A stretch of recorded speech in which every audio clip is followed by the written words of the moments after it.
Nag-crave ako ng shrimp today at buti na lang ang swerte ko kasi araw-araw akong nilulutuan ni Bobby.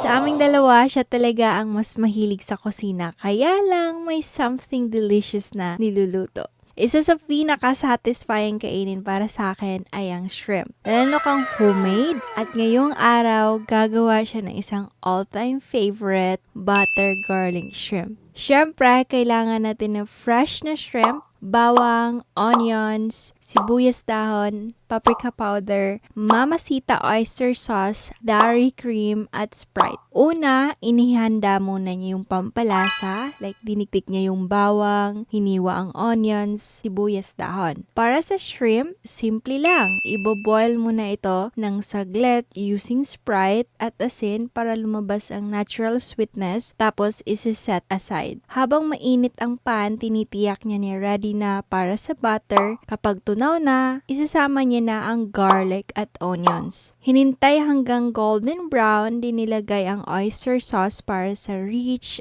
umami flavor.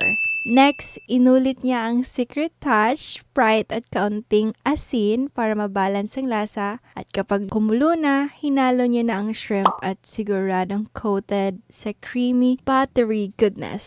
Panghuli, nilagay niya na ang sibuyas dahon for extra freshness. At kahit nagbo-voice over ako, grabe, nagkikrave na naman ako. Sino ba namang hindi gaganahan sa ganitong klaseng luto? Butter garlic shrimp na homemade. Ang sarap.